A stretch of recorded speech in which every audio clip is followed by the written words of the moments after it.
1991 Delica L300. Time to swap the bulbs. There's one screw there. There's two in the front. You can see I've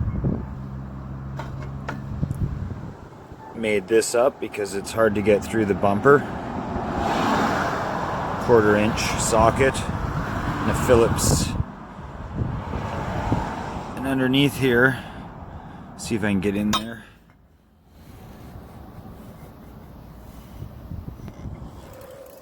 There's one screw there.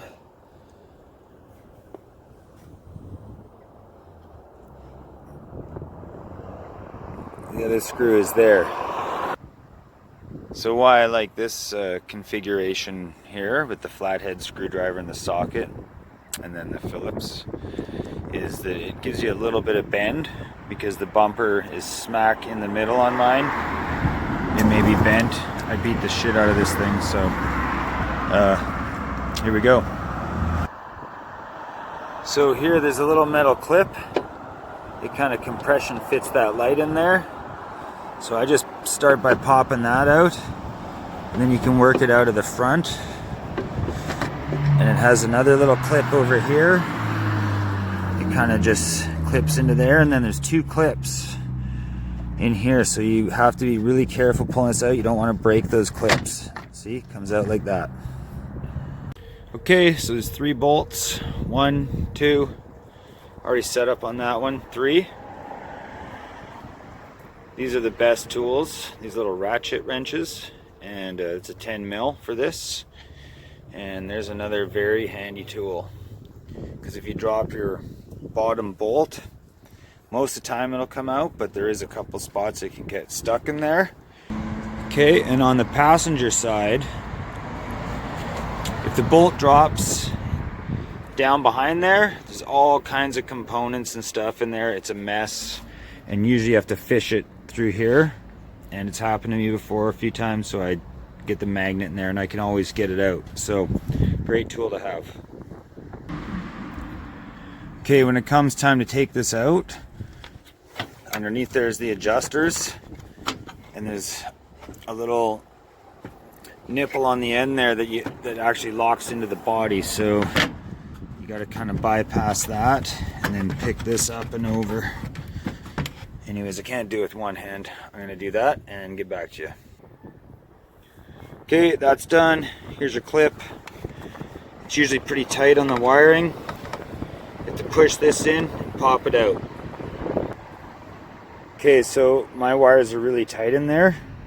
So I have to tip the light down a little bit and kind of reach in behind there.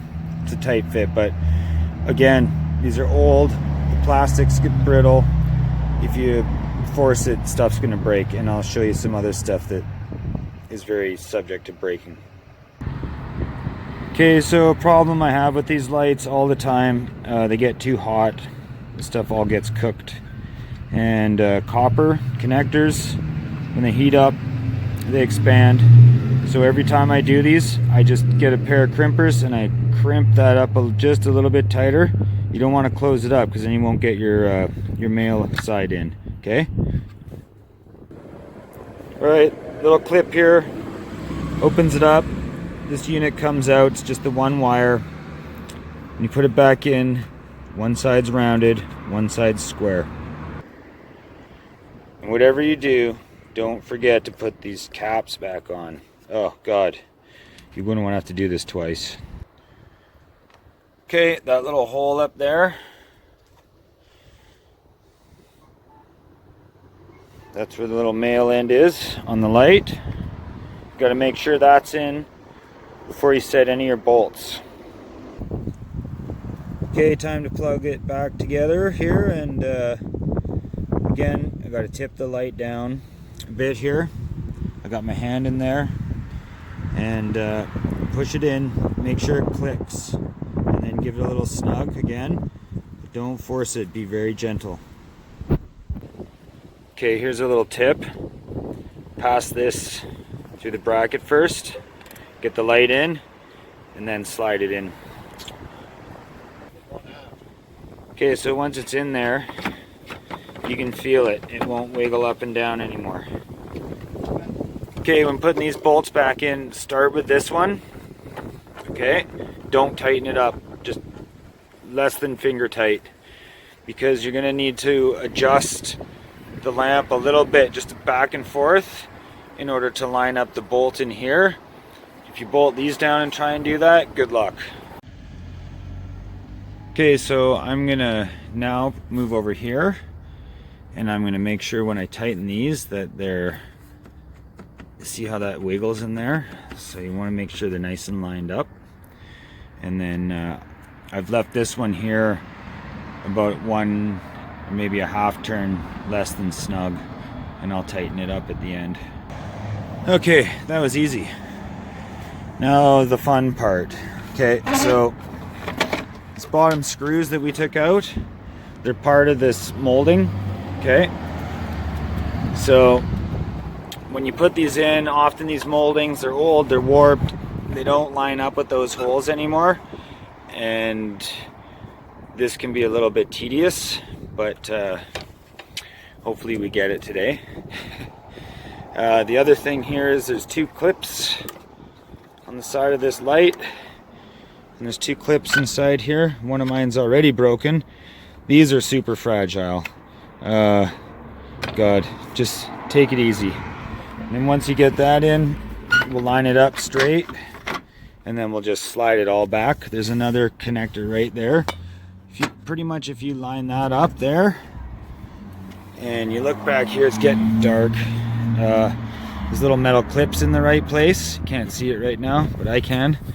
And then it just should pop right in there. You'll just click. That's that.